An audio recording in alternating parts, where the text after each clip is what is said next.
Այս շաբաթ նշվեց Երևանի պետական համալսարանի 106-ամյակը, հնչեց միայն ԵՊՀ նիկոլական ռեկտորի ուղերձը, որով նա ինչ-որ բաներ էր մաղթում մայրբուհին։ Պետք է նշել, որ սա արդեն շատ մեծ համարձակություն է։ Ինչու՞։ Շատ պարզ պատճառով։ Հեղափոխության առաջնորդ Նիկոլ Փաշինյանը ԵՊՀ-ն համարում է փախստականների ճամբար, եւ իսկապես առուծի սիրտ պետք է ունենա նիկոլական ռեկտորը, որ նման պայմաններում դրական ինչ-որ բաներ ասի իր ղեկավարած եւ հայտնի բլոգերի բառերով ասած մորմեշ արած բուհի նկատմամբ։ Սա ինչ տեղ է, սա մեզ հետ կապ չունի, սա հայրենիք չի։ Սա մերը չի։ Բայց հարցին պետք է նայել այլ դիտանկյունից եւս։ Իրականում Հովհաննես Հովհաննիսյանը մեծ հեռանկարներ է բացել Երևանի պետական համալսարանի զարգացման համար։ Մասնավորապես պետք չէ մոռանալ նրա վերջին գյուտը՝ համալսարանի գիտական խորհրդի դահլիճը, որը մինչ այս պահը համարվում էր սրբազան տաճար, տրվեց Տավուշ հայրենակցական միությանը, այնտեղ հավաք անցկացնելու համար։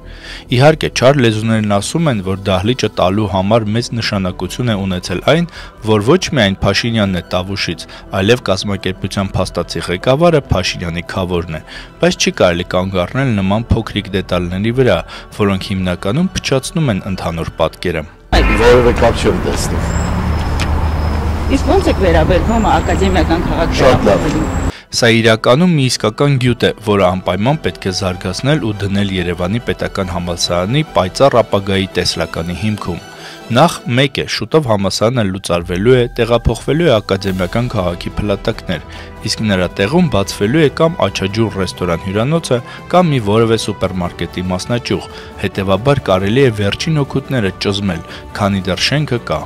Մյուս կողմից Երևանի պետական համալսարանը միշտ էլ ունեցել է լրացուցիչ ֆինանսավորման աղբյուրի կարիք, հաստատ Հովհաննես Հովհաննիսյանը մի նոր ժամացույց կուզենա գնել, նախորդ $10,000 ժամացույցն արդեն կարելի է ասել հին է։ Իսկ ինչեր կարելի է կազմակերպել ԵՊՀ գիտխորհրդի դահլիճում։ Օրինակ, մեծ առաջնորդի սիրտը շահելու համար կարելի է այնտեղ անել խորովածի փառատոն։ Հաշվի առնելով, թե ինչքան է առաջնորդը սիրում ասֆալտի վրա արած խորոված, կարելի է ենթադրել, որ մտքի գիգանտը կսիրի նաև ակադեմիական մանրահատակի վրա պատրաստված խորովածը։ Այդ նպատակով կարելի է գիտխորհրդի դահլիճի մեջտեղում թոնիր սարքել ու ընդհանրապես ԵՊՀ գերբի վրայից հանել Արարատը եւ մնացած հին սիմվոլները ու թողնել միայն թոնիրը։ Շշերը վերցուն օր հանցրել։ Պամիդորին տերմիտու կթավ։